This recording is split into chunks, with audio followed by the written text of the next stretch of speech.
to order, and if I can ask everyone to please rise for the national anthem.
I'll now ask if there are any disclosures of pecuniary interest and the general nature thereof.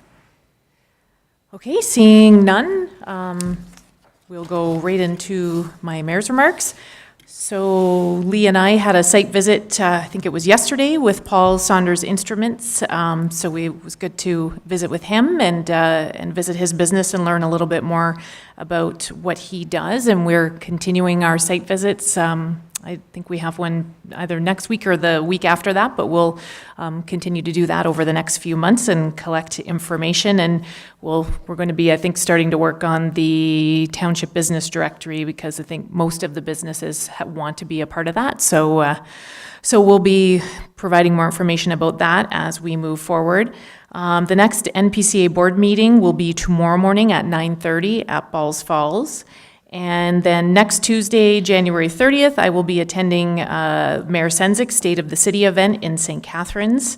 And on January 31st, I'll be attending an elimination draw at the Croatian Hall in Welland in support of the Niagara Health Foundation. And Port Cares is having their annual pancake brunch on Tuesday, February 6th at the Reach Out Center on Nichols Street. So I will be serving pancakes from 11:30 to 12:30. So please come out and support the Raising the Roof initiative. And Regional Council will meet next on February 8th. And the Southern Tier Mayor's Luncheon is being held on February 13th at Lipa Park in Pelham, and tickets are available through Eventbrite. And then, so that is, February 13th. And later that evening, we will be having our next regular meeting of council. So that is it for my mayor's remarks. So I'll look to the clerk for the adoption of the minutes. That the minutes of the regular meeting of council held on January 9th, 2018 be adopted as circulated. A mover and a seconder for the minutes. Moved by Alderman Gilmore, seconded by Alderman Dykstra. Any errors? Or Alderman Gilmore. Thank you, Madam Mayor. On page 2 under 5A, the address that's listed there, the 8 and the 3 are transposed. I'm not sure how critical that is. It's just probably a typographical error, but the address, I believe, for that property that we heard about last meeting and are hearing about this meeting is 50385, I believe. So that's... Okay, thanks for catching that. Any other errors or omissions with the minutes? Okay, seeing none, then I'll call the question on the minutes. All those in favor, and that is carried. And now we will go on to building permit report. That building staff report BSR 002-2018 regarding building permit fees and the recommendations contained therein be adopted as circulated. Mover and a seconder for this report. Moved by Alderman Gilmore, seconded by Alderman Dykstra. Discussion or questions on this report? Alderman Gilmore. Thank you, Madam Mayor. Thanks, Randy, for the report. I'm not going to ask any questions of it tonight because we're going to have an open house or a public meeting about it. At any rate, I hope that stakeholders that are affected in this sector will, have read the report and will read it. I'm obviously a lot happier with the number that you've come up with. I do have some reservation, but at any rate, I just would like to make sure that hopefully stakeholders get the message and attend the meeting. And we're going to schedule that for the next meeting of council. Is that the plan? It's already posted on the website. February 13th? Yep. Okay, thanks. Okay, any other questions or discussion with this report? All right, seeing none, I'll call the question. All those in favor, and that's carried. So now we'll go on to the bylaw. That bylaw enforcement staff report BESR 002, 2018 regarding monthly statistical report and the recommendations contained therein be adopted as circulated. Mover and a seconder for this report. Moved by Alderman Hessel, seconded by Alderman Dykstra. Any questions or discussion on this one? Okay, seeing none, I'll call the question. All those in favor, and that's carried. So I'll look to the clerk for the next report. That drainage staff report DSR 001, 2018 regarding the agreement on share of assessment, hall, and the recommendations contained therein be adopted as circulated. Okay, a mover and a seconder for this one. Moved by Alderman Dykstra, seconded by Alderman Hessels. Any questions or discussion on this one? I think it's pretty straightforward. So I will call the question then. All those in favor, and that is carried. Now our planning reports. That planning staff report PSR 001, 2018 regarding zoning amendment, file number Z03, 2017, and the recommendations contained therein be adopted as circulated. Mover and a seconder. Moved by Alderman Dykstra, seconded by Alderman Conk. Any questions or discussion on this one? Alderman Conk.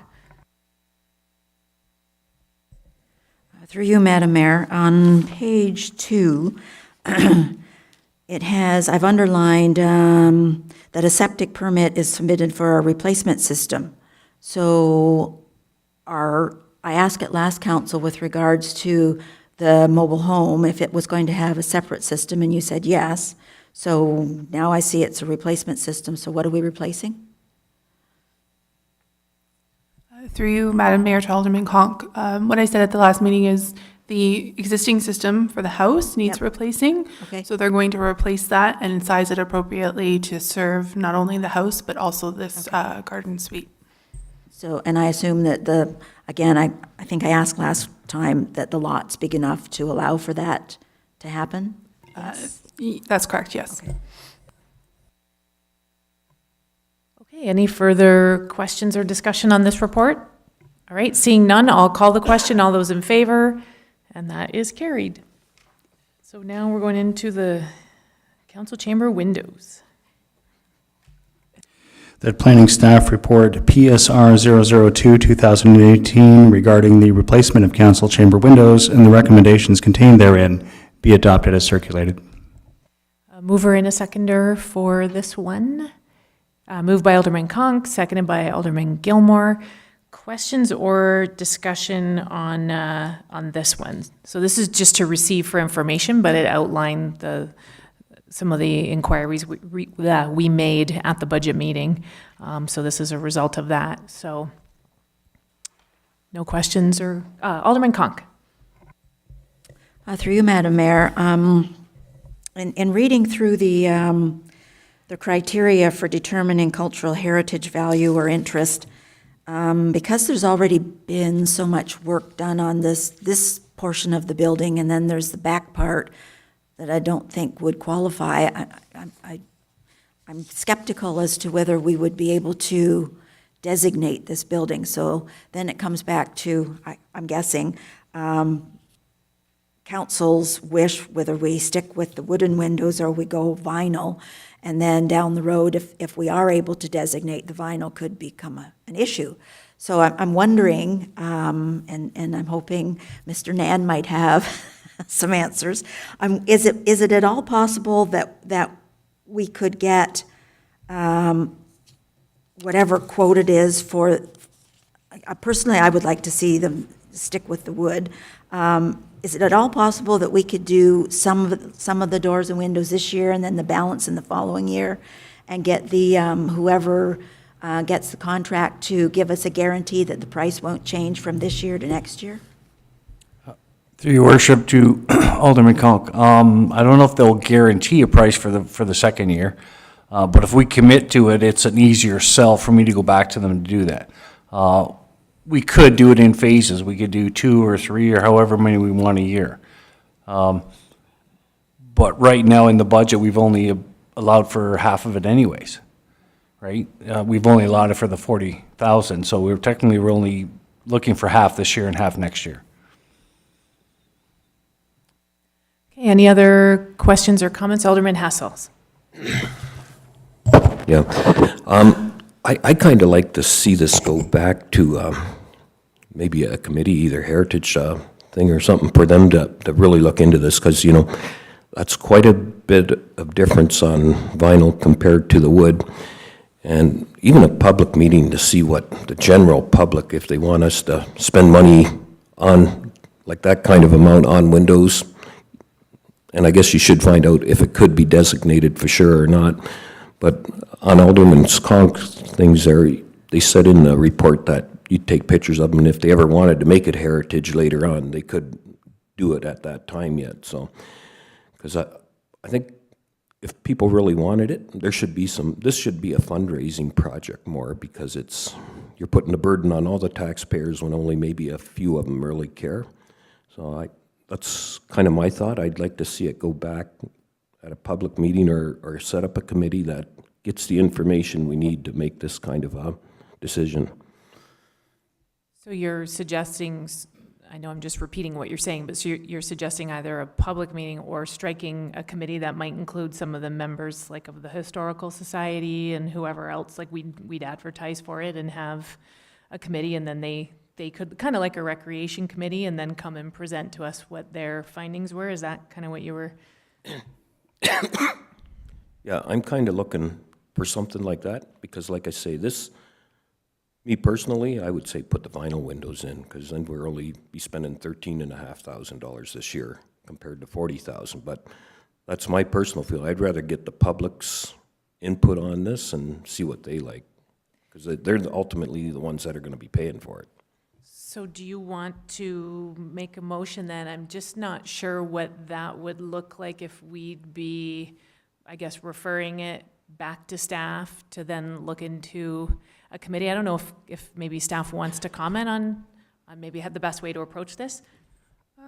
Through you, Madam Mayor, I just wanted to provide a few comments in terms of going the committee route. So there would be some costs involved with that, and extensive work in terms of getting the committee established, which certainly we can do. It's just a consideration for council.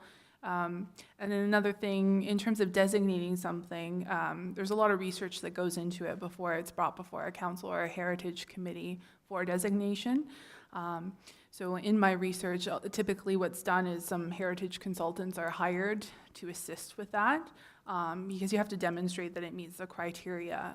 So there would be costs for any property in Wainfleet if we were to go down the route of designating it as heritage. There would be extensive research and data gathering that we would have to do before presenting to either a committee or council for a designation. So I just wanted to add those comments in terms of what that process might look like.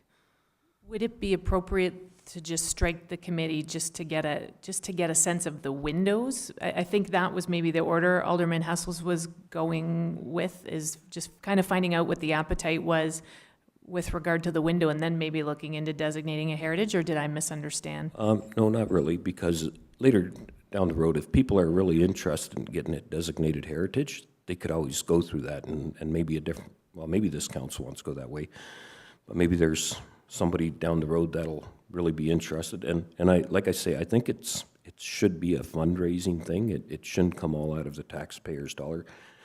And that's what's kind of scary about a public meeting and a committee, because you're only going to get the people that are adamantly for it, I'm afraid. So yeah, it's kind of a catch-22, I guess. Like, I don't know.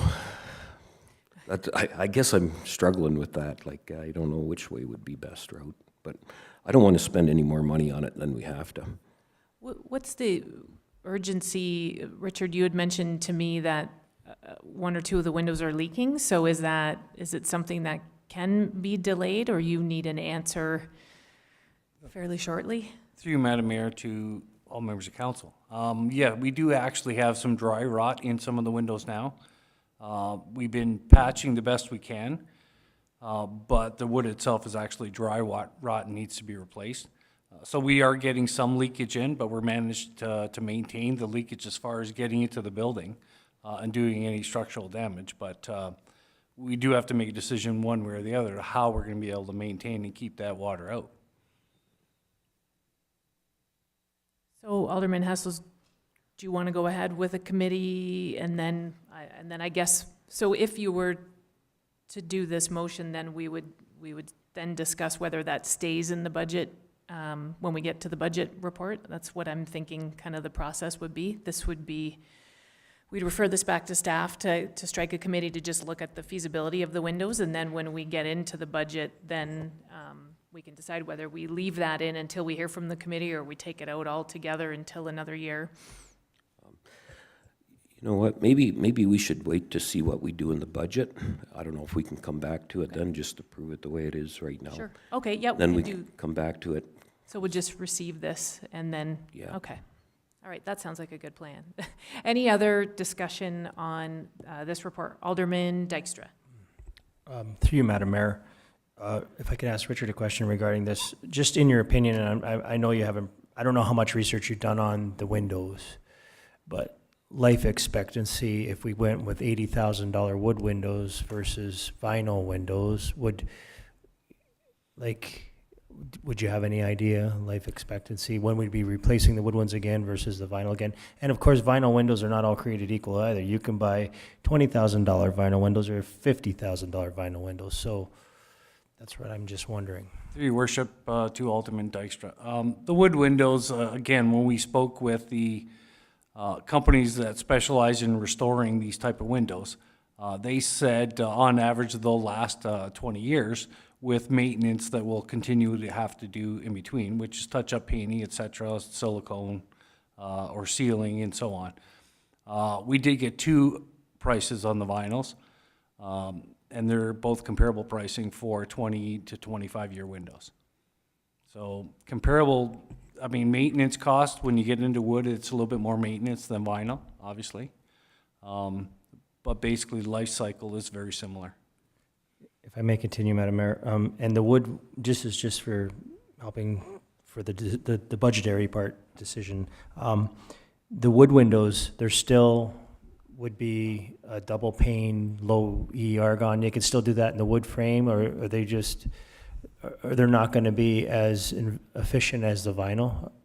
Through your worship, to Alderman Dykstra, the proponent is to keep the storm windows as well. So when you have the double windows, you're replacing the single pane as they are. The glazing has to match to try and keep it historical. But it's basically, you still have the two windows, the storm windows and the inside windows. It's not going to be like an argon gas type of window. You were replacing the single pane with single pane, but it's a double window to begin with. So you do have that insulation factor between them.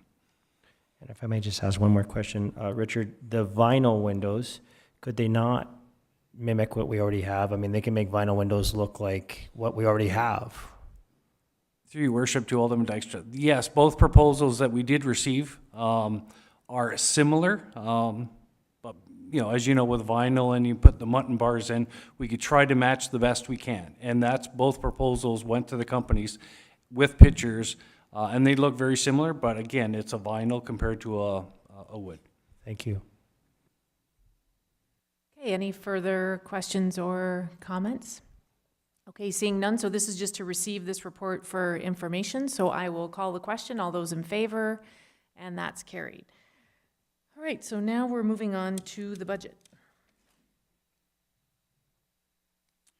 That administrative staff report, ARSR 1, 2018, regarding the 2018 draft budget and the recommendations contained therein be adopted as circulated. So I need a mover and a seconder, moved by Alderman Gilmore and seconded by Alderman Dykstra. So I guess I see Adam we didn't rehearse this beforehand, so I see Adam at the podium, so I guess that's my cue to hand it over to Adam. Thank you, Madam Mayor. So good evening, Your Worship, Aldermen, staff, and residents. Tonight, we will be discussing the 2018 budget for a second time.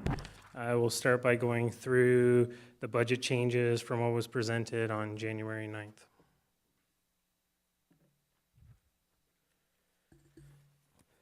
So in terms of changes to our capital budget, we have removed the $140,000 that was allocated for the skateboard park concrete slab, as well as we've removed the $104,000 that was allocated to the arena complex for a walking trail.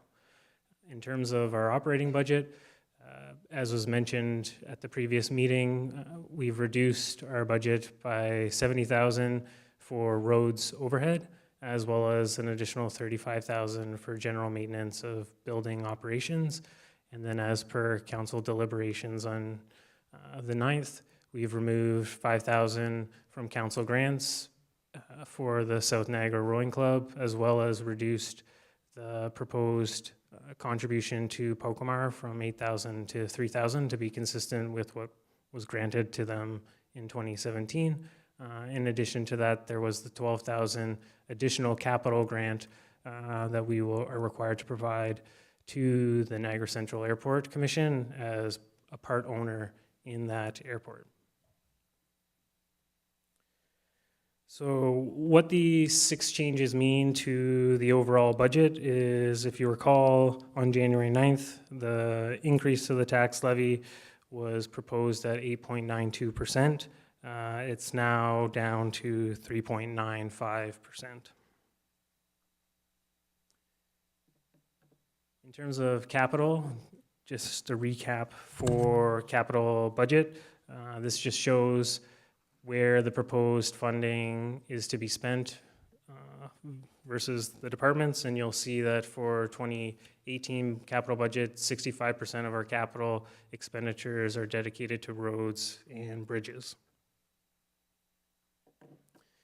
And then this slide just highlights again how those funds or the capital projects are proposed to be funded, with a vast majority of the proposed funding coming from the use of reserves that the township currently has, as well as some grant funding that we're seeking for one of the bridge projects, and then as well as using gas tax funding for our roads.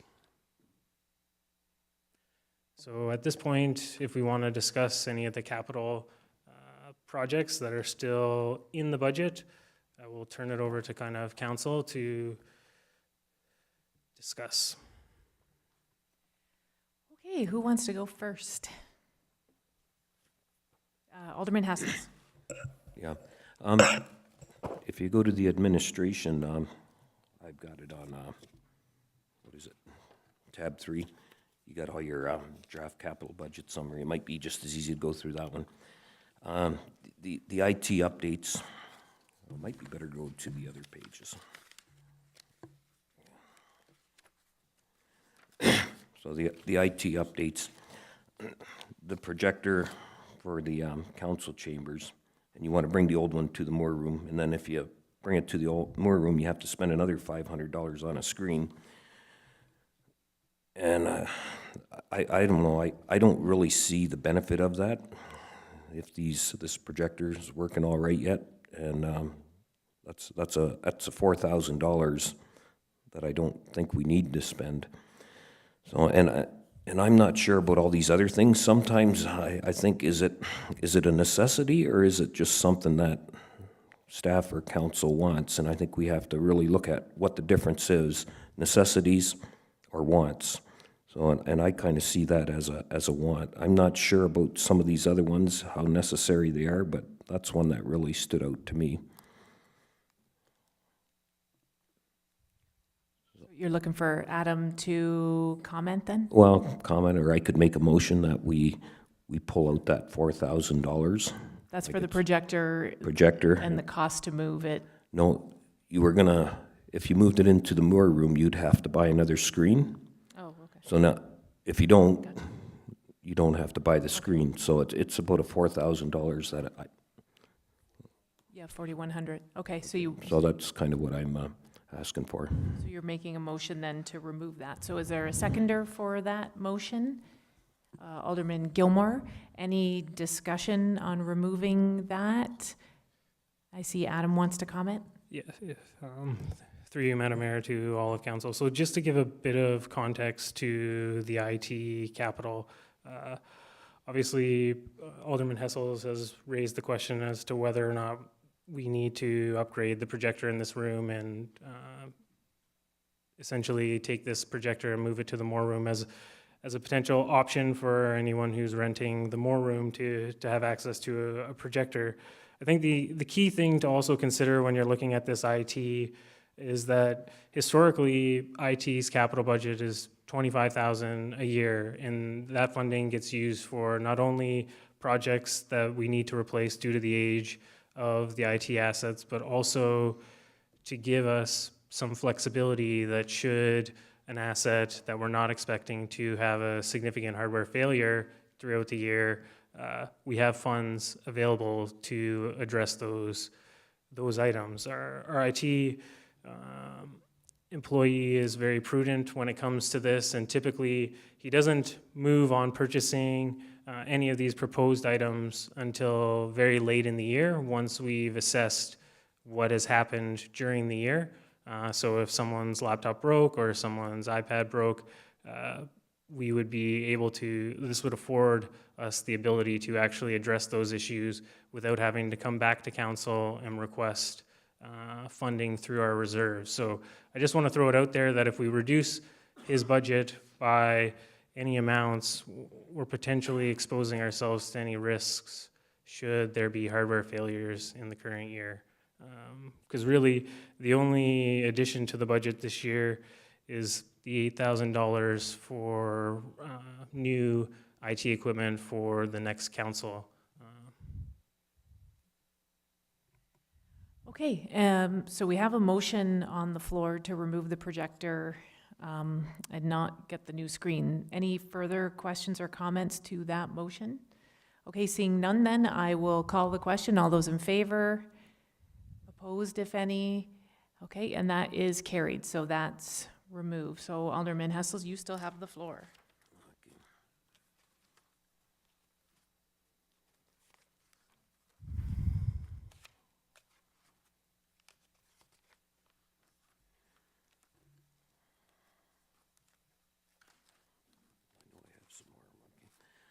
Okay, the other one brought up last council meeting too was the drainage mulcher.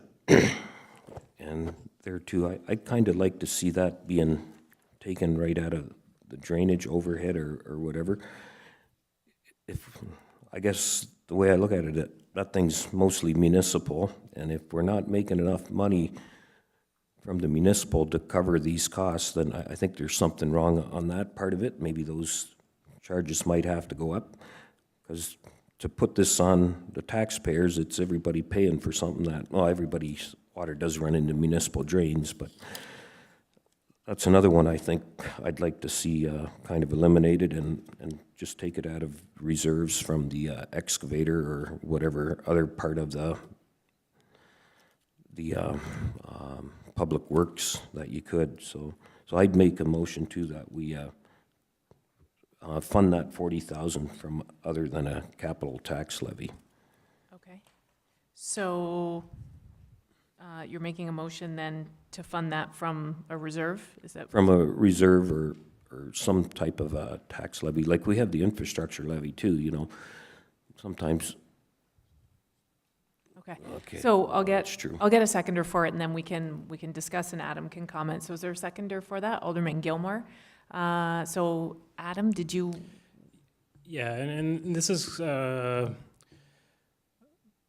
more of an overarching sort of comment that I just want to highlight to council so that they're aware of what these potential changes without sort of making any other allocations to the capital budget essentially mean for the township's capital going forward. So if you look on the sort of the slide here in front of you, you'll see that of the total 2.5 million in capital projects that we're proposing to undergo in 2018, only 490,000 of this spending is contributed through our operating costs and our tax levy for 2018.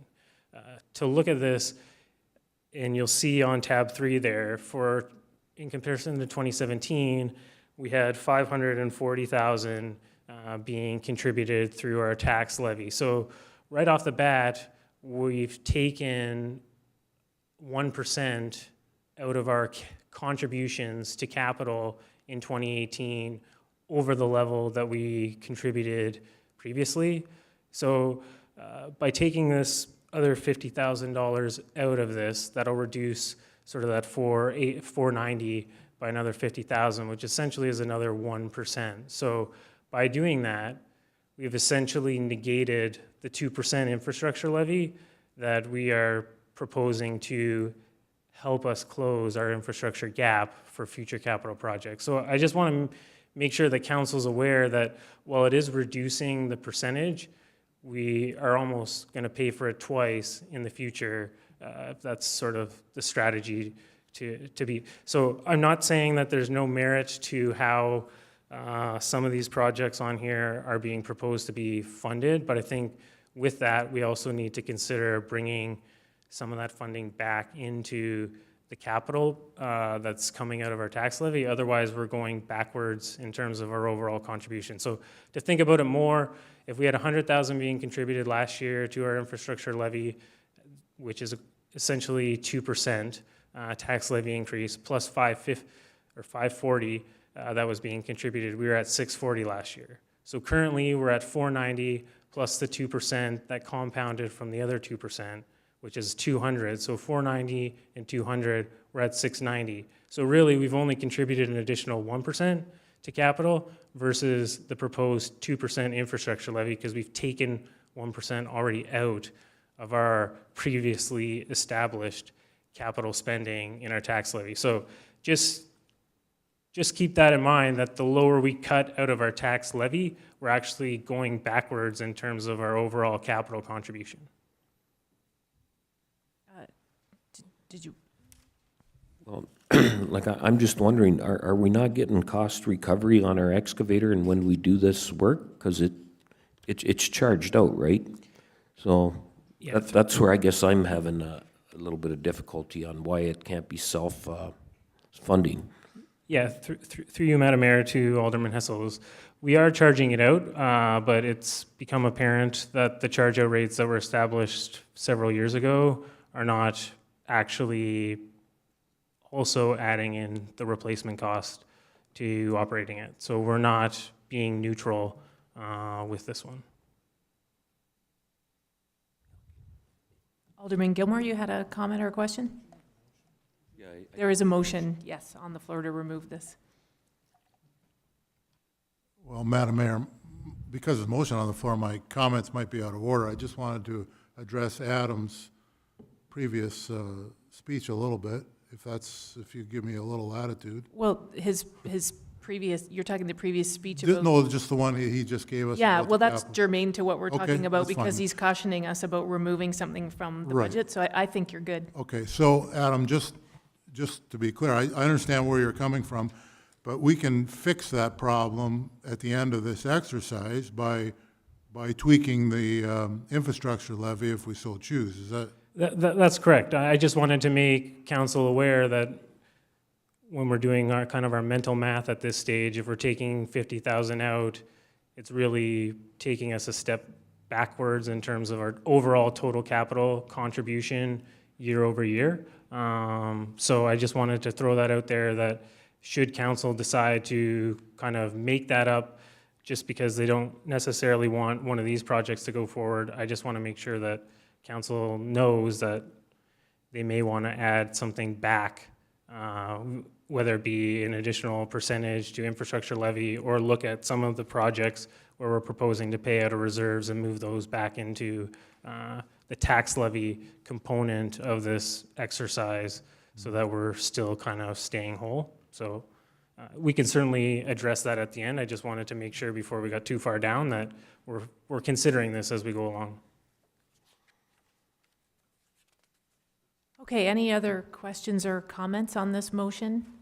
So I just want to be clear, so if this comes out, we could then put an extra percentage on the infrastructure levy and to make up for it, and so this will come out, do we know where this will come out of? Because you're saying, Alderman Hessels, you still want the mulcher, you just don't want it on the taxpayer, so you want it to come out of, Yeah, either some public works or out of the excavator, probably the excavator one would, because it's basically part of the excavator and the work that it does.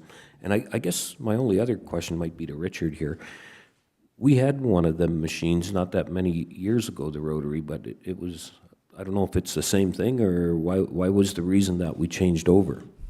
Through your worship to Alderman Hessels, the machine that they previously purchased,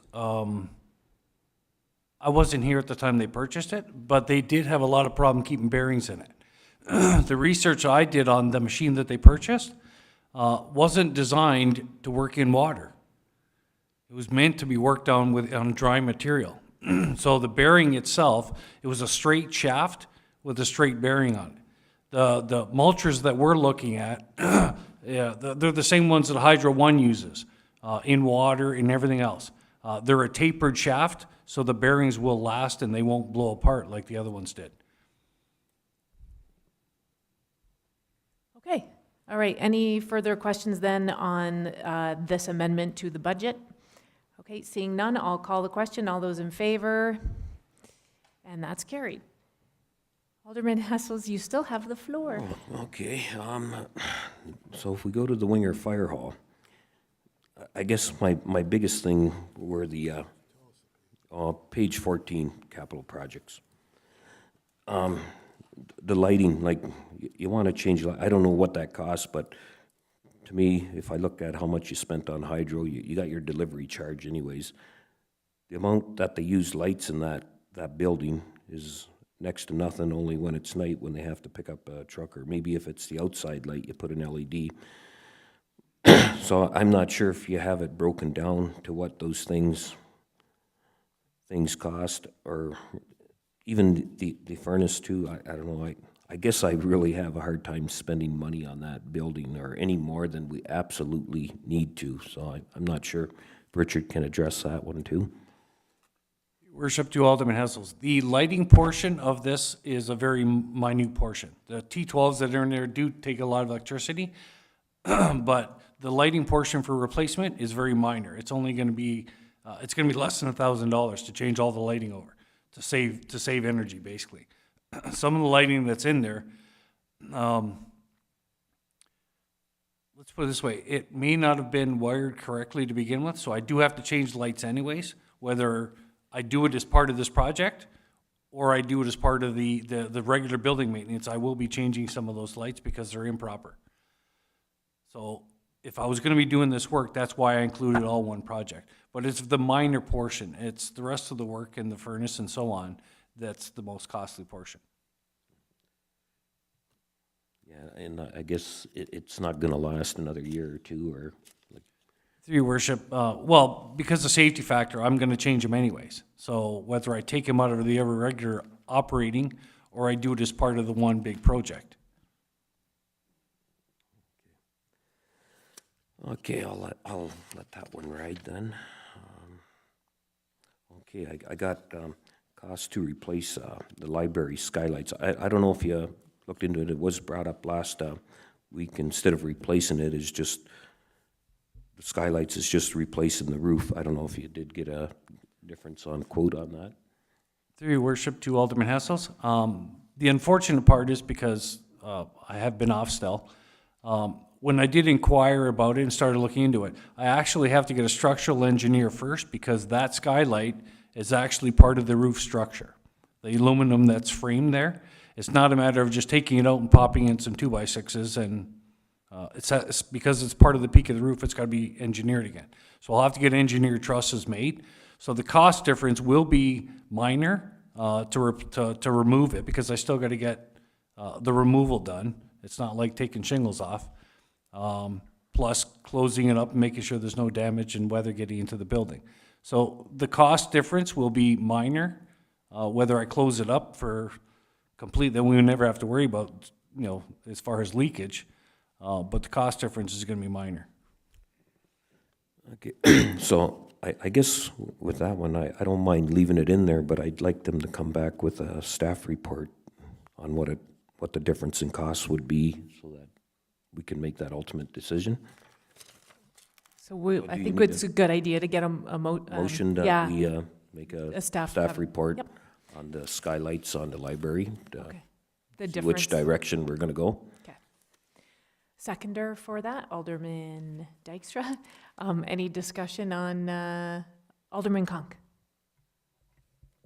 Through you, Madam Mayor, the board did discuss replacing the skylights or putting in a roof, and it was decided that we, as much as we like the skylight, we can see that replacing the skylight with the roof is going to help with heating and cooling.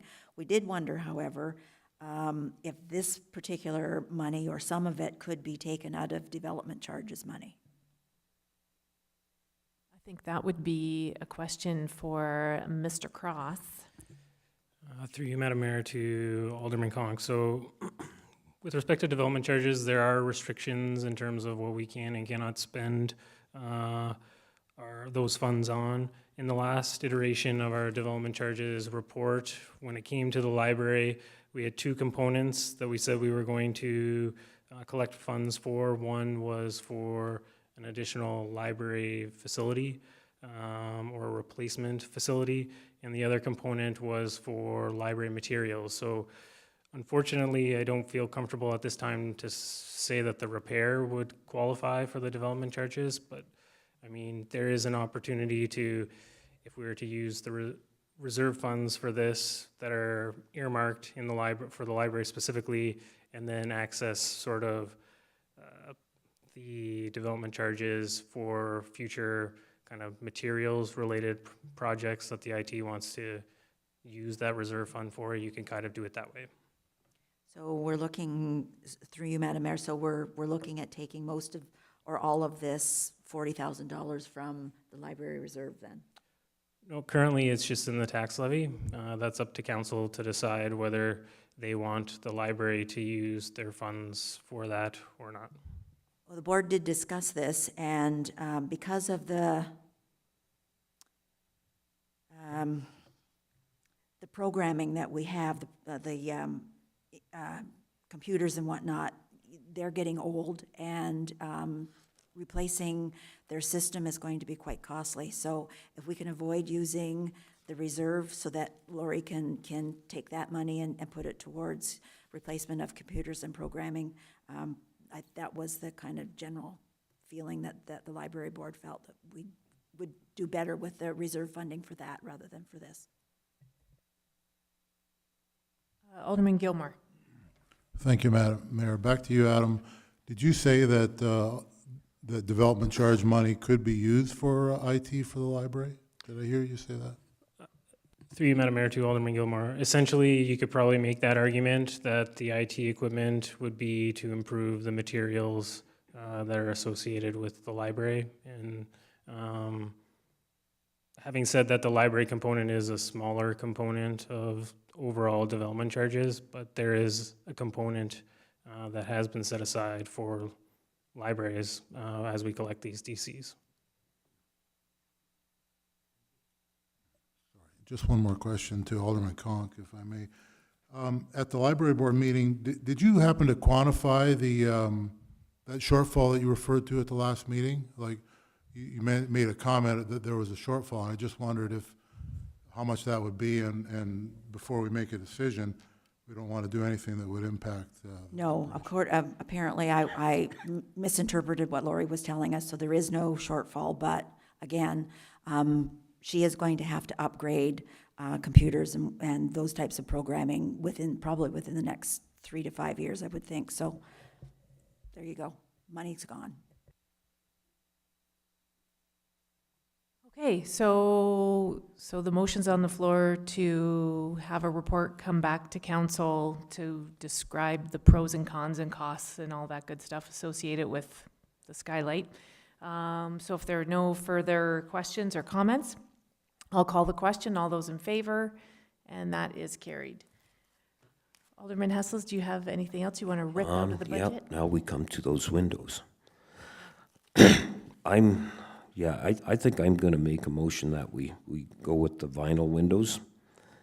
And then, I'll see where that one goes, because I don't think most of the people in Wainfleet can justify spending $5,000, what was it, $5,000 a window compared to, what is it, 2,000 or 2,700 a window? So I'm gonna make a motion that we go with the vinyl replacement. For one, they're more efficient, they're gonna be less costly to maintain too, so all those things. And like what was in the report, if a later council or people are really interested in replacing them, that you could still go that way. Sure, you'll lose the 27,000, but I don't see that happening in the next 5 or 10 years. And if a wood window only lasts you 20 years, you're looking at the same thing again. So I make a motion that we go with the vinyl windows at, I don't know if we're going to do them all then or just half, and maybe I'll throw that one at Richard. Well, first, let me get a seconder. So Alderman Gilmer, you're seconding that? Okay, so now that's out on the floor. So your question is, will we just do all the windows then in 1 year or split it up?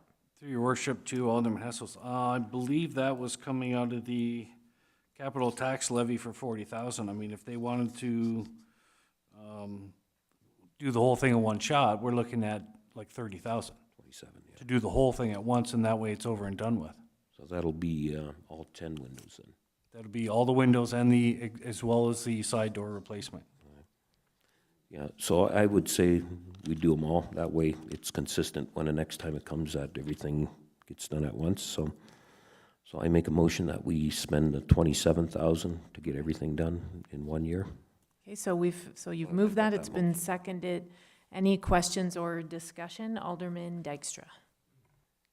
Through you, Madam Mayor, I know it was mentioned earlier, and I just wondered whether Alderman Hessels wanted to include it, that staff does document what we have here as far as windows and the way they look and shape and all that sort of stuff, but just for a housekeeping sort of thing. Did you want to speak to that? Your worship to Alderman Dykstra. Yeah, we'll definitely still do that anyways. We did that with the front door, but when we did the work on the front door, we'll continue to do the same thing and document it. And Richard, do you think you'll be able to tell, like that's my fear. There is a big price difference and talked to a couple residents over the last day or so and different perspectives. And I was struggling a little bit with going with the vinyl, but it is a big difference in cost. And I think I used the analogy when we met about the old house with the shag where they paint all the woodwork and put in the shag rug. And that's what I'm afraid it's going to look like. So will they be able to make it look very similar to what it looks now? Through your worship, to answer your question, because it's 27,000, I'm going to be giving quotes out anyways, and I will bring back a report to council, and we'll actually show you diagrams and pictures of the replacement windows so you could decide there. So I'll still come back to council for a pre-approval before it's actually spent. Okay, I like that. That makes me feel better. Alderman Conk. Through you, Madam Mayor, so with this particular motion on the floor, are we eliminating the idea of putting in a committee to talk about heritage designation? Is that going by the wayside? I'll look to Alderman Hessels. I would say, yeah, I would forego that. And if there is a group out there that wants to look in it, then they can, something like we did with the Cenotaph Committee. Like if there's a group out there that wants to look into it, I'd say that would be the way to go. But I don't know, I've been here quite a few years. I don't think I've ever seen these windows with the curtains not in front of them, so. Okay, so any further discussion on the windows? All right, seeing none, I'll call the, I'm sorry. Madam Mayor, through you, just to clarify the motion. So to make sure that I'm I'm totally clear. We have a motion to go with the vinyl windows, and that all the windows be done as part of the same project, and that current construction techniques be documented for future reference. Right. Yeah, I think that's in the staff report from before. Okay. So we go with the staff report, and it's in that staff report that they're gonna document stuff, so. Alderman Gilmore. Just so we're clear, Madam Mayor, on the dollar amount for the levy portion, do we, in the report, you had 27, you referred to 30. I just, I don't know what number Adam wrote down over there, but we need to pick a number and stick with it. Through you, Madam Mayor, I haven't written a number down yet, so I'll wait on you guys. So I think we'll look to Richard to verify. Your worship, I did have two quotes, and I will bring both of them to council. One was for 25 and change, and the other one was for 27 and change. But again, I want to bring it to council so they can pick and choose the design, et cetera. So that's why I thought if we can put the 30,000 in there, make sure we're covered for any incidentals. That way it still reduces it by 10,000. Okay, so 30 is the number that Adam should document then, is that fair? Okay, that's great. Okay, so we're all clear on that. So I will call the question on Alderman Hessel's amendment. All those in favor? And that is carried. Anything else, Alderman Hessel's? Yeah, not under those, but under grants,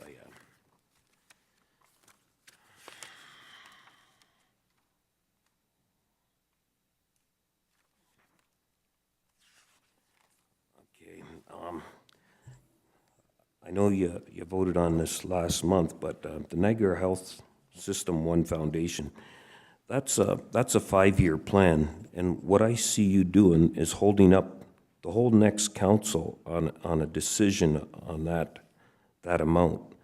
So you're actually hand time. I would say if you do the 1 year for the 5,000, which seems like the way council wanted to go, and then have them come back and they can come to the next council and ask for the balance of the 20, because right now they wouldn't have a chance to even vote on it, because by the time that's done, that term of council is over. So two things. I think that would be a reconsideration motion, because you made an amendment to take it out. Right. And then we voted that down. So I think now to do anything would be a reconsideration.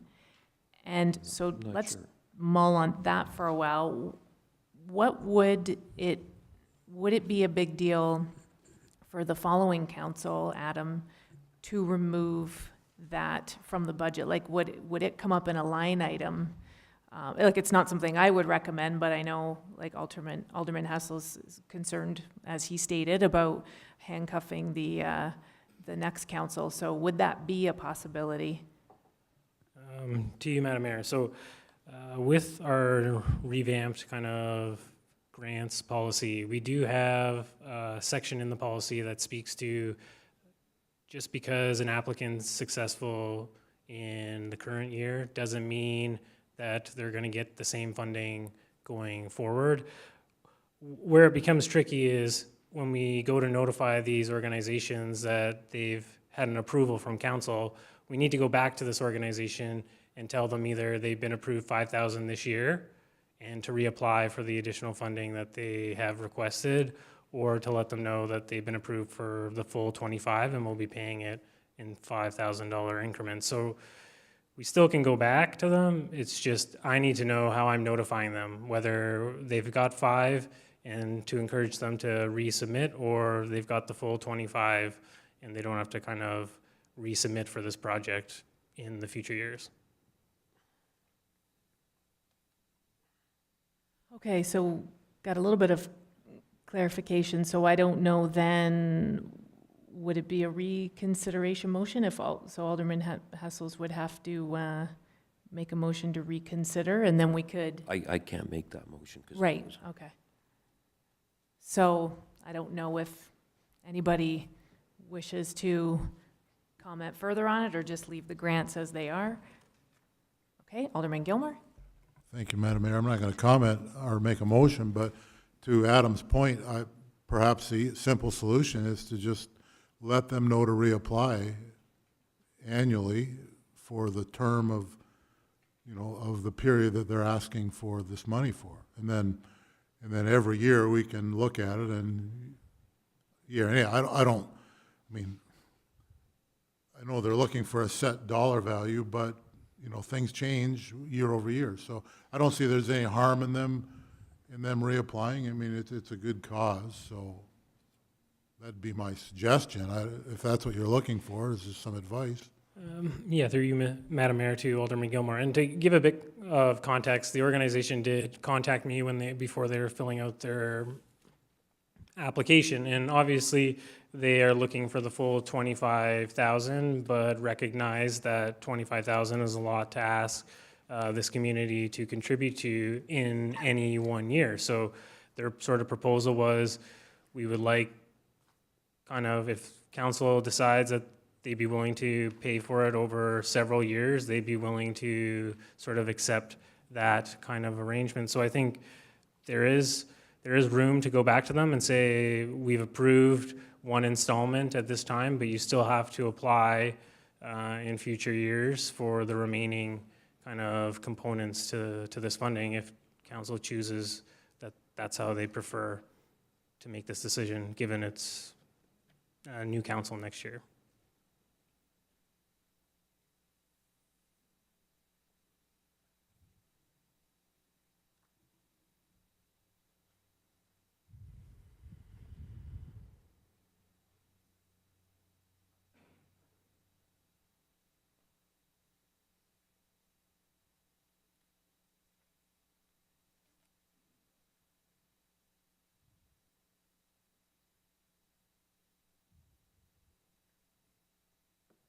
So if anybody, so Lee's just reiterating how the note, or the motion to reconsider works. So I believe, Alderman Hessels, you were the only one who supported taking this out the last time.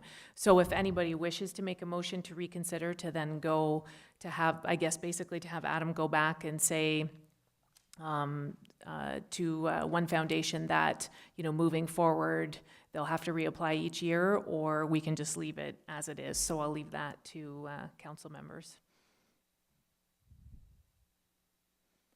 Okay, so it looks then like we will be moving on. So Alderman Hessels, I will go back to you. You still have the floor if there's anything else that you want to throw at us. No, Starting to sweat. No, I just got a cold yet. I think I'm good for now. Okay, thank you for that. So does anybody else wish to comment or make amendments or anything to the budget? I believe we've removed 64,100 from the budget.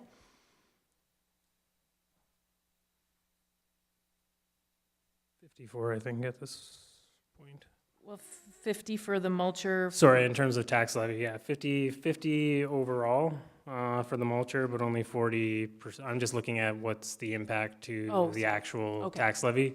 So, yeah, you're right, 64 in total, but 10 of the 50 for the mulcher was already being proposed to be paid out of different sources. So an overall impact of a reduction of 54,000 to our budget. So about 1%. Yeah. Okay, so is there any, so that brings us down then to 2.95?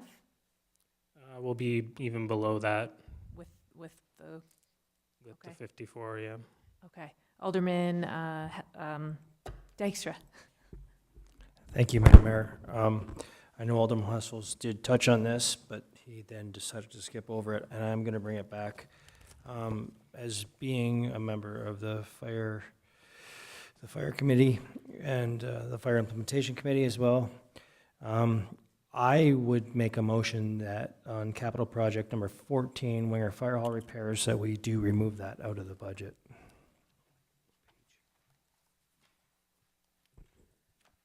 Okay, is there a seconder for that?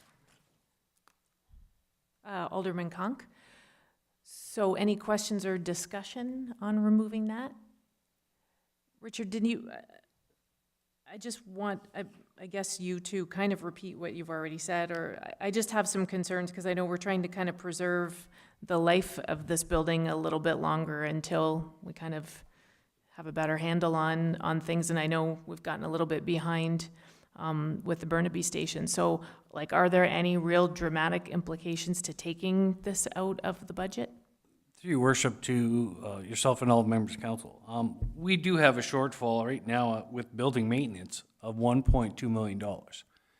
These are maintenance costs that were shown to council through the building audits.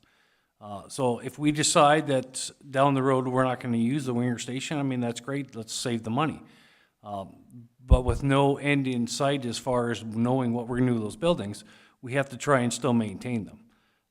And if the furnace does go, because it's an older unit and it's on its way out, then that will put a tax on just the basic maintenance of that building, which is only $5,000 to begin with. So that'll eat up the entire maintenance cost, and we won't be able to do any other maintenance on that building.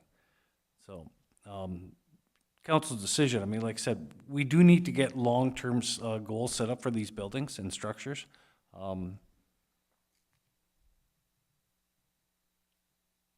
Sorry, Alderman Dykstra. Through you, Madam Mayor, Richard, in regards to that, you had already spoke of building maintenance. You would be already using the money to change the lights. A big part of this $30,000 is to remove a block chimney. I walked around the building this past week and I had a tour there. We're painting a metal roof and we're painting block. The price tag is $30,000. It includes a furnace as well. I'm just having a hard time with the $30,000. I'm not saying we shouldn't maintain what we have. And if there is a shortfall in the building going forward, we have options for that. I think as a capital project for $30,000 on that fire station that we don't know what's going to happen with, I just don't see it. Okay, any other comments then regarding the motion? All right, seeing none then, I will call the question on the motion. All those in favor? Opposed, if any? All right, and that is carried. You still have the floor?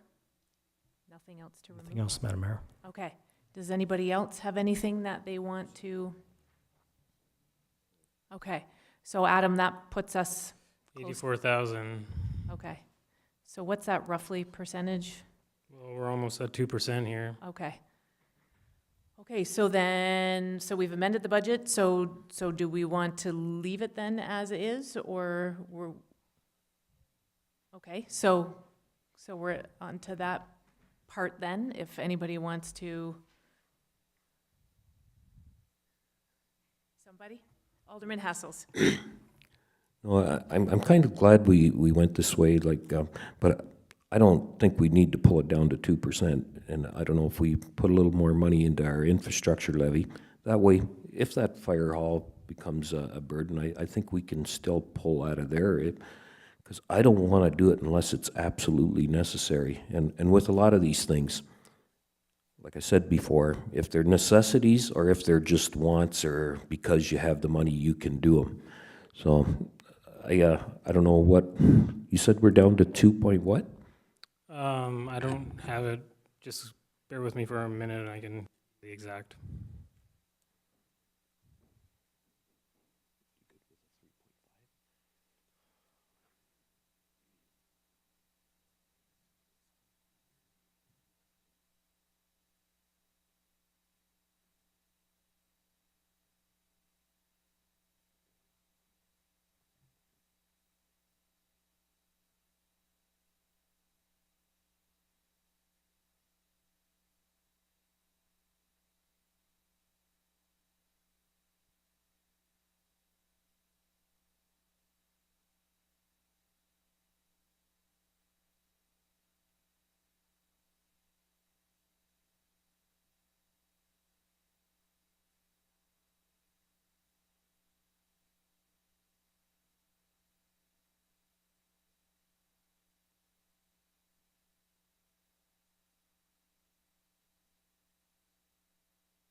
Through you, Madam Mayor, to all of council. So currently where we stand, we're at 2.3% net of growth, 1.9% tax levy increase.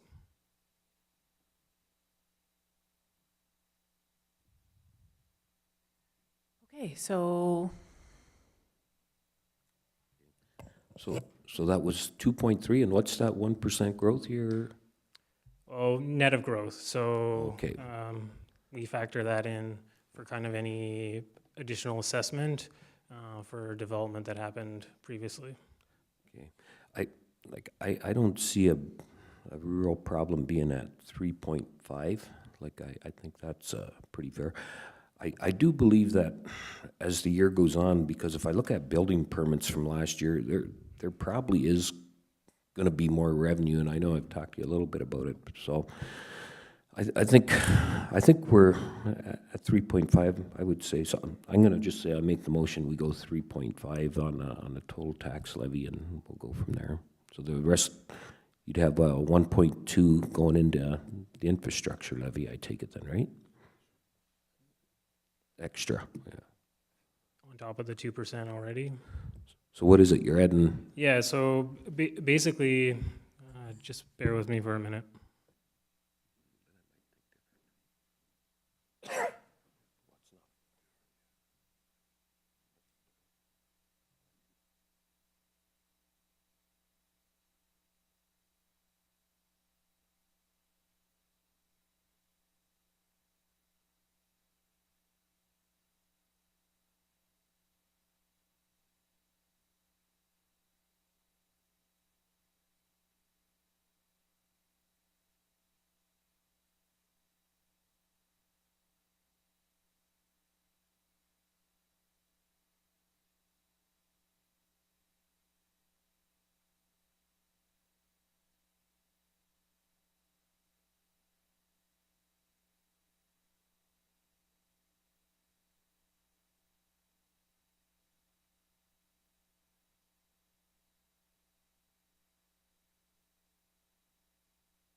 So through you, Madam Mayor, to all of council, to get to your 3.5, you need to add an additional 1.2% to the infrastructure levy to get back to 3.5% from where we currently stand. Just to go back to kind of what I talked about previously, we are with the current 2% infrastructure levy and the reductions that were made by council, looking at 560,000 being contributed to capital projects for the current year. And again, when I mentioned before, we were at 640 last year, so we're going backwards. So you want to make a motion then to add 1.2% infrastructure levy? I'll make that motion. Okay. So a seconder for that? Alderman Gilmore, any discussion then on adding that into the budget for a total increase of 3.5% before growth? Am I right on that? Well, that's what I'm going with, but Yeah. council could say that's after growth. It's up to you, and then we'd have to do more or less. Okay. So 1.2 is before growth. That's before growth. So yeah. So I guess more or less don't matter. It'll probably. I kind of see it'll be less because of all the buildings that went on. I don't know if that Well, that falls won't into it. that won't impact us until 2019's budget deliberation, essentially. Like we already have budgeted in our budget 50,000 in additional taxes generated from development that'll come through supplemental bills this year. Just to give some context, in 2017 we only had 32,000 come through in supplementary taxes, so we're already kind of stretching above what we got this past year, and we're really at the mercy of MPAC to process that information. So we can't bill the SUPs until MPAC has done their assessments and notified us to do so. So there is a bit of exposure that if you factor in something that then doesn't come to fruition, we're without the money. So I stand with that motion, 1.2% more or less. Okay, so that was seconded by Alderman Gilmore. Any discussions Any discussion or questions? Seeing none, I'll call the question. All those in favor, and that is carried. Sorry, just for clarification, is that net of growth or before growth? Before growth, right? So then we'll be at like 3.2 net of growth. Was that right? Sorry, Alderman Hustles, I'll...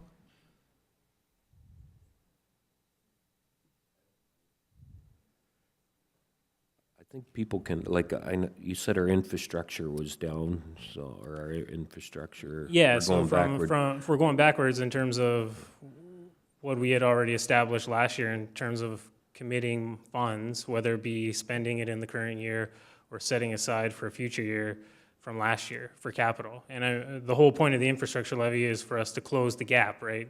When we had our asset management plan done, it established that we had a $10 million infrastructure gap, on top of which we've now had a roads needs assessment that says we have 7.2 million in roads that need immediate work and repair, as well as another 7.7 million in roads that will need work within the next 1 to 10 years. So at some point, we're gonna have to address these needs, and we have to kind of close the gap. Okay, so my question, that, you went down to 3.2, that was after growth? Yeah, because we have growth of 0.35, right? So if it's before growth, that would just be your 3.5 that you're gonna add up. If it's net of growth, if 3.5 net of growth, then I'll have to add a bit more to that 1.2%, Oh, yeah? to the tune of 0.35%.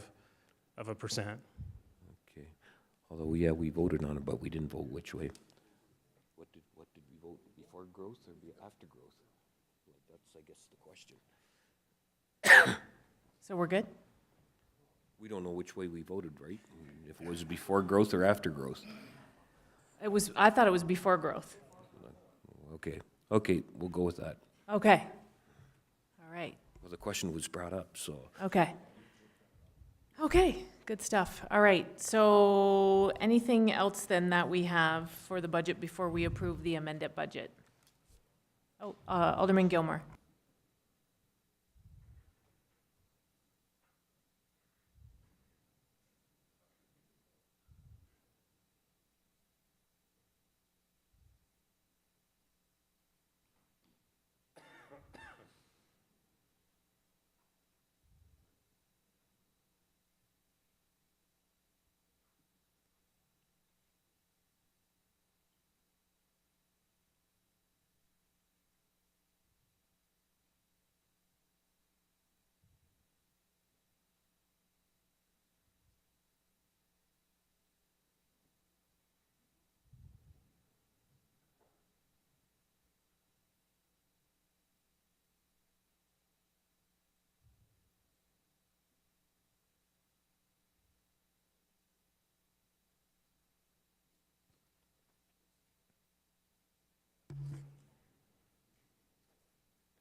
Alderman Gilmore.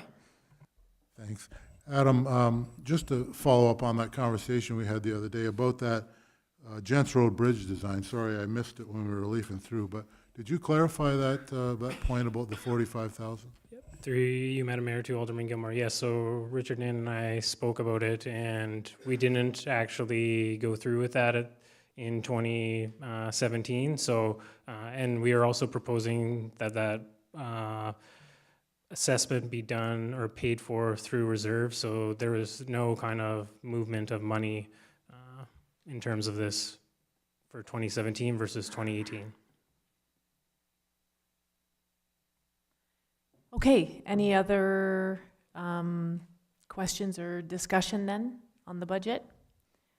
Okay, seeing none, then I'm going to call the question on the budget as amended. All those in favor? And that is carried. Okay, so now we're moving on to correspondence. So there's three that we have to deal with. So the first one is number 28.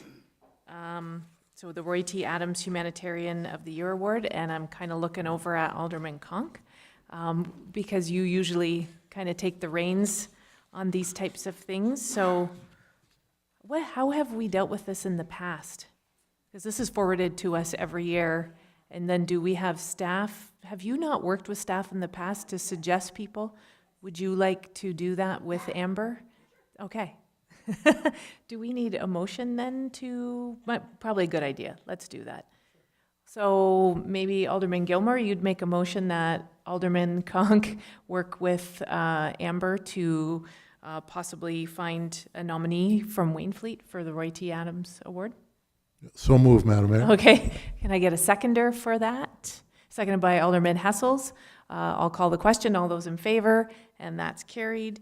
And then we had number 30, which was a refer to council as women in government. So, and I did speak with the gentleman from St. Catharines City Council, and we had been mentioned our mentorship program in their discussion at St. Catharines City Council when they came up with this resolution. So I think we're the only ones in the region who ever did that. That was back, I think, in the first or second year of our first term of council, and we mentored young women who were, I guess, thinking of getting into politics. It's a while ago now, so I don't remember it that well, but so they were impressed. We were the only ones in the region who had done that. So I wanted to make sure I mentioned that today. So I don't know if council wants to receive this or support it. Alderman Hessels? Yeah, I would say just receive that for information. Okay, so a seconder for that. And any discussion on that? Seeing none, I'll call the question. All those in favor, and that's carried. And then we have one more, which is, 33. 33, yeah. So, I don't know, again, if we want to support that or receive it.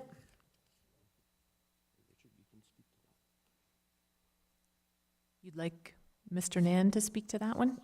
Maybe I think it had something to do with his, because it's something to do with approvals or maybe the planner.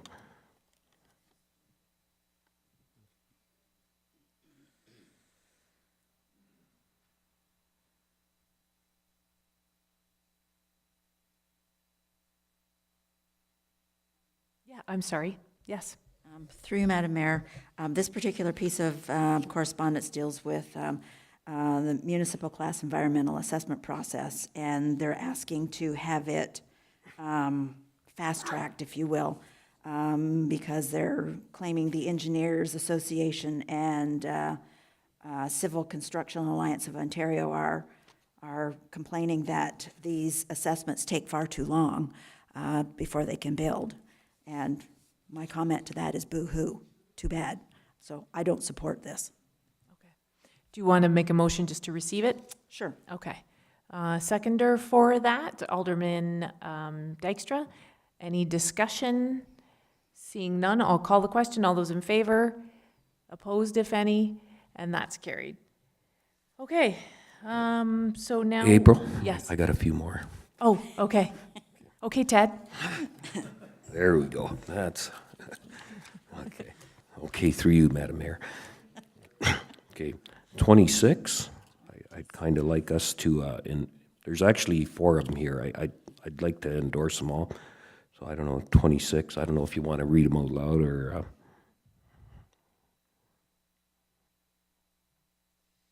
just go under Okay, correspondence. so you want to endorse that? So 26 is the Niagara Peninsula, the disclosure of their legal costs. Okay. That we go after them for that. 27, So I don't know if we want to let's- do one at a time. Yeah, Okay. yeah. So you're making a motion then to support St. Catharines. Yeah, or that we Okay. endorse it, yeah. So a seconder for that, Alderman Conk. Any discussion on that? Okay, all those in favor? And that's carried. So now Okay. you're 27? 27, I think we should be endorsing that one too. So you're making a Motion motion? that we endorse it, yeah. Okay, a seconder for that, Alderman Dykstra. Any discussion? Seeing none, I'll call the question. All those in favor? That is carried. Are we going too quickly? We're good? Okay.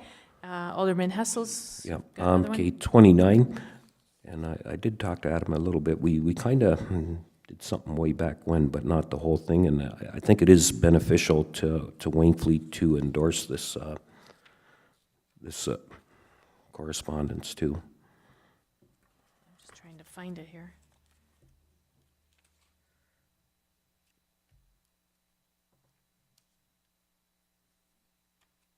Sorry, 29, is that the, Is that workplace safety or whatever? oh, okay. Yep, I got it. Okay, so a seconder for that. Alderman Conk, any discussion on that? Seeing none, I'll call the question. All those in favor, and that's carried. Okay, and 32. I think I think that would be one we want to support too, because it's got to do with the upper levels of government supporting our health system. So that's 30.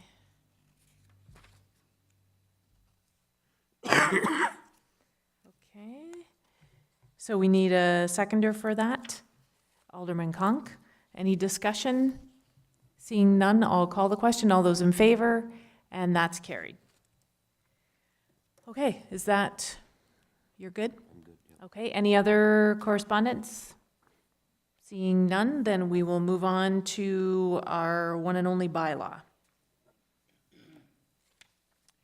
That bylaw number 002, 2018, being a bylaw to amend zoning bylaw number 34, 2014, of the Corporation of the Township of Wainfleet with respect to those lands forming part of Lot 3, Concession 5 in the Township of Wainfleet, known municipally as 40385 Feeder Road East, be read and passed this 23rd day of January 2018.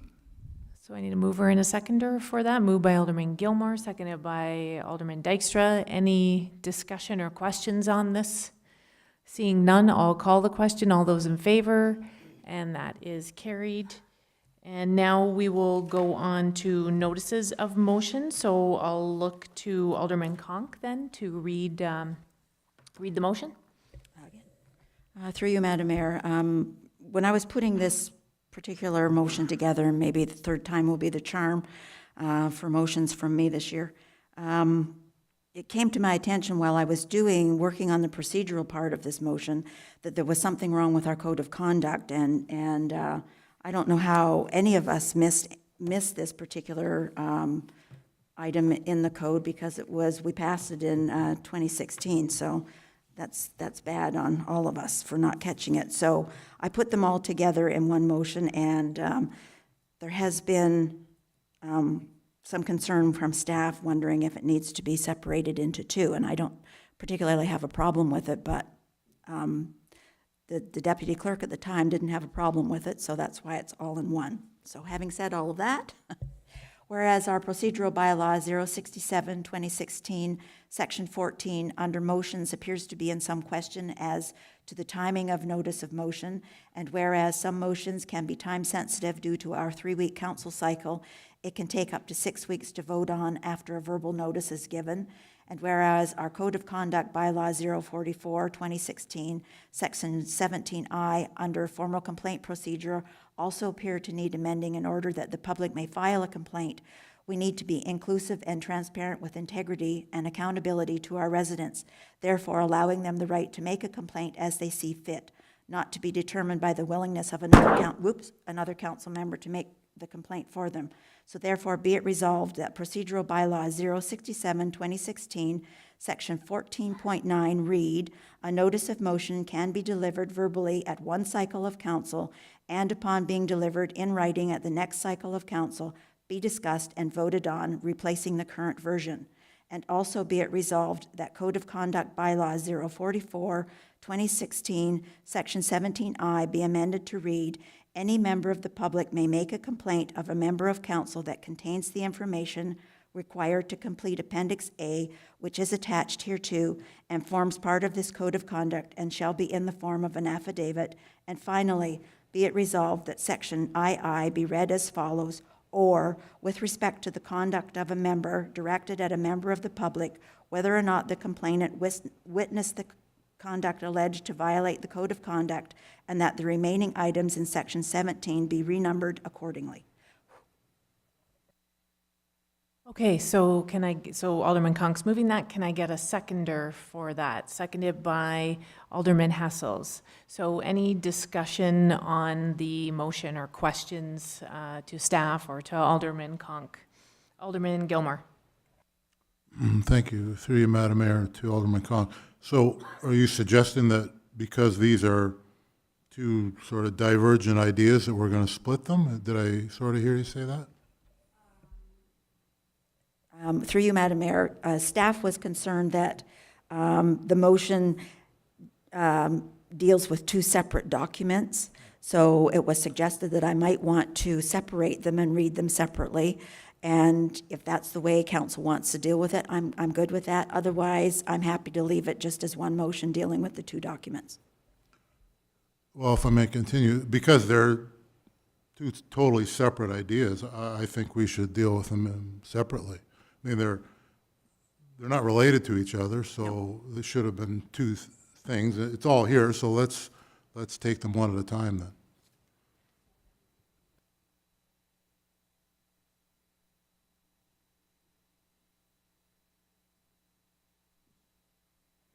So Lee is suggesting that you make a motion then to separate. Do you want them all three separated, or just the first one separately and then the other two together? Well, the first one relates to one thing, the other two relate to the other, so we don't need to have three things, but. Okay, so you're making, I just want the two ideas to be on the proper track, that's all. okay. Okay, so Lee's suggesting, so the first one refers to the procedural bylaw, and then the other two refer to the code of conduct. So you are making a motion then to separate the first one from the other two. So we're going to deal with the procedural bylaw piece first. Correct, so moved. Okay, so a seconder for that, Alderman Dykstra. Okay, so we need to vote on separating, and then do we need to get it separately on the floor? I think so.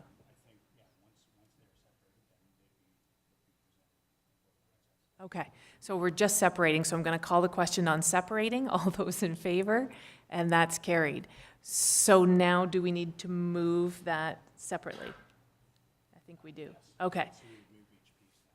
Okay. All right, so Alderman Gilmore, do you want to move that first piece then? Nope. Or Alderman Conk could move it. I don't think it really matters, but okay, Alderman Conk move it and Alderman Gilmore second, the notice of motion part. All right, so that is on the floor. And I think we all understand what Alderman Conk is doing because it's a lengthy process to, so we're all clear on that. Okay, so I will call the question. All those in favor? And that's carried. So we got that. So now we need a mover and a seconder for the other two. So I guess I'd look to you, Alderman Conk, again, to move that, and a seconder, Alderman Dykstra. Okay, so now any discussion or questions on this one? Yeah. Alderman Hessels? I'm almost thinking we should have a recorded vote on this one. Okay, so any discussion or questions on this one? Alderman Gilmore? Thank you, Madam Mayor. I have no problem with the context of the motion and the things that are in it.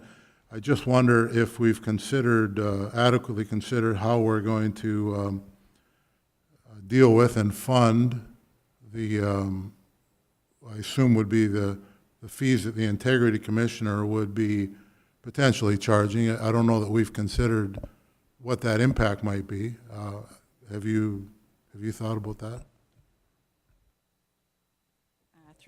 Through you, Madam Mayor, at this point in time, I don't know that there's any fee connected to filing a complaint. I'm happy to be corrected if I'm wrong about that. Through you, Madam Mayor, to all of council, there wouldn't be a fee for filing a complaint, but I think maybe where Alderman Gilmore is going is there is a cost for an integrity commissioner to investigate the complaints. And so through the region, we have access to to their integrity commissioner, and the cost is $350 an hour. Alderman Hessels. Sorry. Is there not a process that you go through before you go to an integrity commissioner? Like they have to fill out this appendix or whatever, and there be certain criteria in that? Through you, Madam Mayor, to Alderman Hessels. Yeah, you have to submit the form, but there's no cost to completing the form. It would just be the individual would gain access to that necessary appendix, fill out the information, and it would get submitted to the integrity commissioner, at which point they would open a file and start weighing the merits of the claim. Yeah, I guess I didn't know if there was a process before that, if you do a little bit of mediation before you go to the integrity commissioner, because it's brought to staff's attention, I take it, from what I read. Through you, Madam Mayor, to Alderman Hessels, yes. So they would be contacting the clerk's department to indicate that they have a claim, but we don't have a mediation process set up in terms of dealing with these at this point. Yeah, Alderman Conk. Through you, Madam Mayor. I understand that there is a concern about cost, and that's part of our job is to consider that. However, in this particular instance, if there is a member of the public who feels that a member of council has violated the code, they have that right to be able to make that complaint, and I don't think we should be thinking about dollars and cents at this point. Obviously, if a member of the public has decided that a member of council has violated the code, they've obviously thought about it long and hard. I mean, I know I certainly would before I would make a complaint about someone violating the code. I mean, it's there for a reason. Yes, none of us should be violating the code at any point in time, and we should have integrity enough to know what's expected of us and what isn't. So in my mind, we shouldn't be thinking dollars and cents with regards to a member of the public needing or wanting to make a complaint about a member of council. That should not be the uppermost thing that we're thinking about here. We need to be transparent, and we need to have the integrity enough to say, if somebody has a complaint, they should be allowed to make it. Okay. Any other question? Alderman Gilmore. Thank you, Madam Mayor. No, I wasn't suggesting that we need to figure out how to stifle it. I just wanted to make sure that we're all aware that this process does have a cost to it, and it. I mean, it shouldn't be anything. You're right, but it could be. It has the potential to be significant. So, no, again, I don't have a problem with what's in there. I just want us to be aware that there is a cost. It has to be done by the integrity commissioner. We can't ask our staff to do it because they work for us. So it has to be someone outside, and there's a cost for that. So we have a couple. We can just approve it and accept that there's going to be a cost. We could find out what the potential cost might be from get a staff report and have them bring it back, so we have some idea. I can go either way on it. I just want us to be aware that there is a cost to this, and there will be. The research that I did, most of the big, like the city of Hamilton, they all have this process exactly as you state, but they probably also have an integrity commissioner on staff, whereas ours is strictly on retainer. So. If someone wants to get a staff report, then I would support that, although I don't really need one, as long as we're all aware that there is potential for some significant costs through paying the integrity commissioner.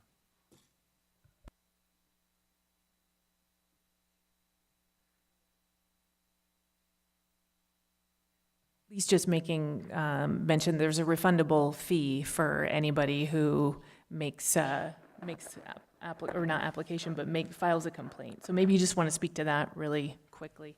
Through you, Madam Mayor, just for clarification, there's not a permanent fee per se, but there is a refundable fee for a complainant of $100 for infrequent complainants, $500 for frequent complainants, which is refundable after the Integrity Commissioner is ruled, insofar as the Integrity Commissioner does not find the claim to be frivolous, vexatious, or not made in good faith. Okay, I just had a quick question for clarification of the final piece, finally be resolved with respect to the conduct of the member directed at a member of the public, whether or not the complainant witnessed the conduct alleged to violate the code of conduct. So does that mean someone third party?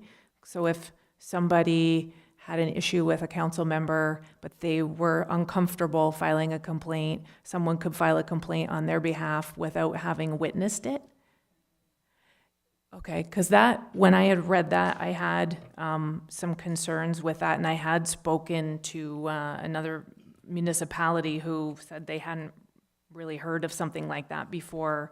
So you found that in another code of conduct from another, that's from our own code of conduct, okay. Okay, because that's something different that I did look into that we didn't, that I know there was some concern from, oh, sorry. Through you, Madam Mayor, to all of council. So that component was in our current code of conduct, but because the code as it stands was that an alderman or the mayor would have to bring forward the kind of claim.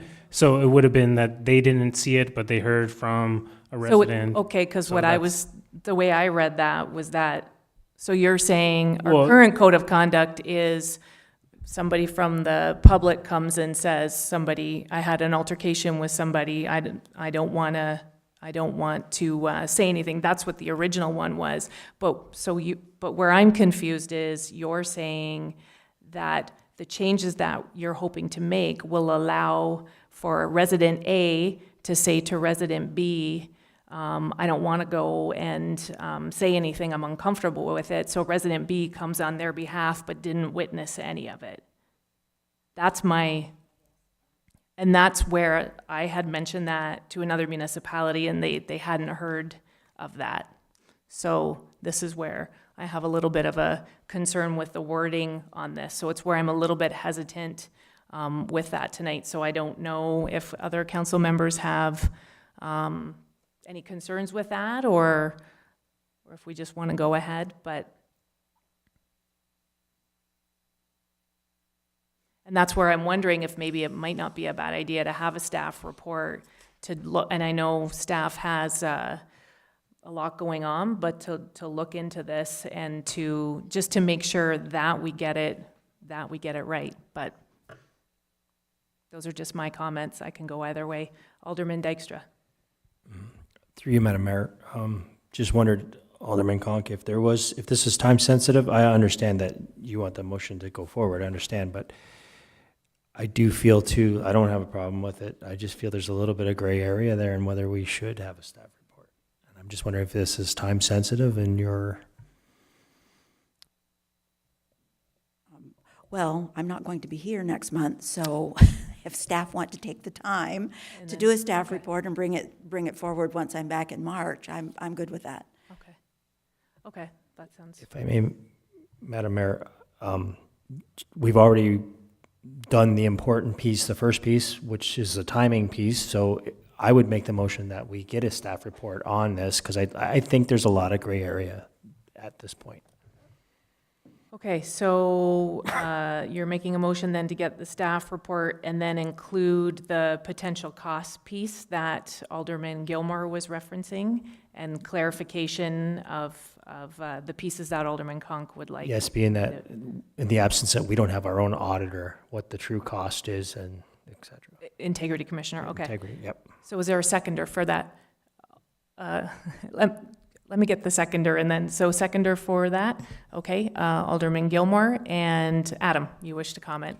Through you, Madam Mayor, to all council. So I just want to clarify with the Integrity Commissioner, so it always will be a third party. It'll never be a staff member that can investigate these things. Every municipality would have to appoint a third party to do these investigations.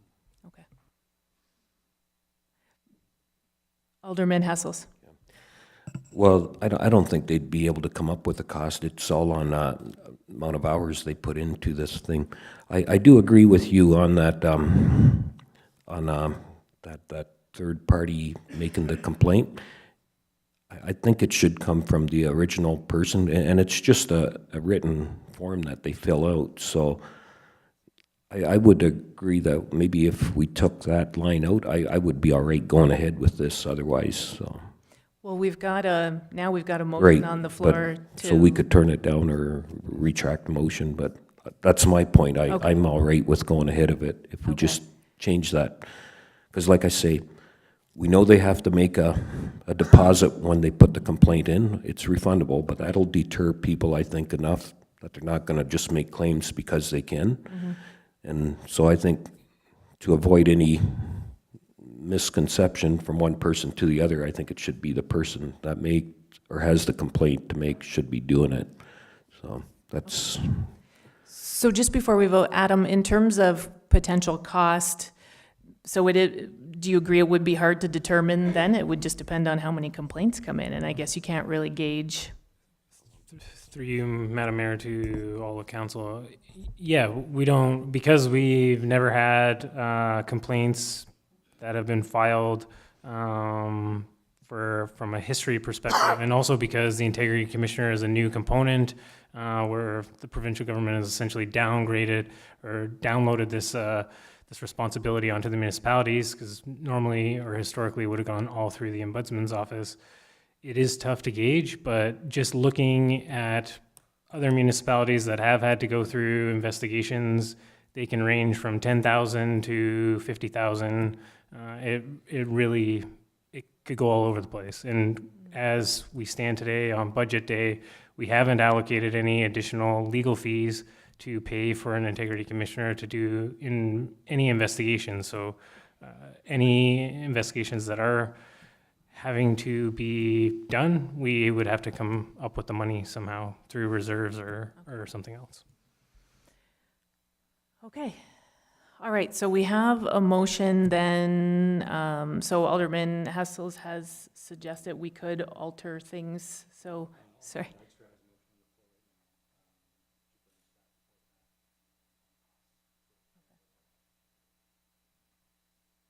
For the whole process, okay. Okay, I'm wondering now, Alderman Conk.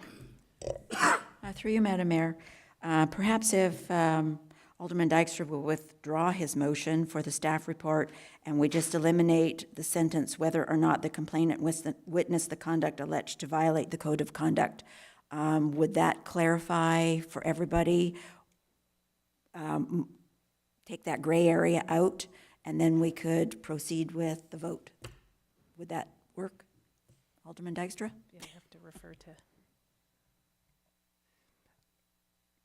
I'm happy to withdraw my motion. That's fine. I do still have some gray area in my head, but that's fine. I'll retract my motion. So then I'm going to look to Alderman Hessels to amend that wording. right, yeah. Okay. You know what. So do we know how, Well, that, just to be Betty specific? Betty corrected it just there. Okay. Alderman Conk, can you just reiterate that again for us? Whether or not the complainant witnessed the conduct alleged to violate the code of conduct. You want that sentence removed, correct? Yeah. Would we remove that whole thing? Or yeah, you could remove the whole thing. With respect to the conduct of a member directed at a member of the public, whether or not the complainant witnessed the conduct alleged to violate the code of conduct. So we can just take that whole thing Yeah. out and then just vote on the one before Yes. it? Okay, I like that. This is getting simpler as we go. Okay. So that's what's being removed, so I need a seconder to, well, Ted was moving. Ted was removing it. So are you going to second removing it? I will second Okay, removing so it. let's vote on removing that. All those in favor? That's carried. So now we're back to, therefore be resolved, be amended to read, any member of the public may make a complaint of a member of council that contains the information required to complete Appendix A, which is attached hereto and forms part of this code of conduct and shall be in the form of an affidavit. Okay, so any further discussion on that? Oh, was that, did we get that moved? Okay. So we're voting on amendment. So who's Okay. second Betty's? Okay, and then the amendment? Okay, Okay. okay. So we're good? What's that? Yeah, I'd say let's do a recorded vote on this. Record a vote? Okay. Yeah. Surprise. Alderman Dykstra? Opposed. Alderman Gilmore? In favor. Alderman Hessels? In favor. Alderman Conk? In favor. Madam Mayor? In favor. Okay, that's carried. So now we're moving on. We don't have any proclamations, so we'll move on to other business. And before I look to Alderman Conk, I will look around the rest of the horseshoe. Alderman Hessels. Yeah. As I came in here tonight, last month I asked staff to advertise the council meeting on the sign. I'm wondering if we could have that up there every, maybe start Monday for the Tuesday, so people know that, like, if you want to get your benefit of the sign, you should be advertising the events. I don't think it was on, I just seen the temperature and the time today, so. But if we could advertise the council meetings on that day or a couple days ahead of time. So. Sure. I see Richard writing, so I think he's making a note of that. Or he can pretend he is. Okay. All right, any other business? No? Surprisingly not. What? I'm sorry. Just make something up. Okay. Yeah, well, then we allotted like 20 minutes for that. Okay. All right, so no more other business. So I will look to the clerk then to read the motion to go into closed session.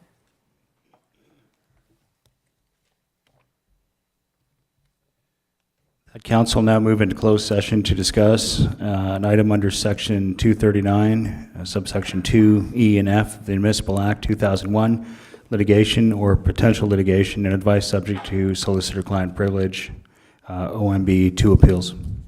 So I need a mover and a seconder. Moved by Alderman Conk, seconded by Alderman Gilmore. All those in favor, and that is carried.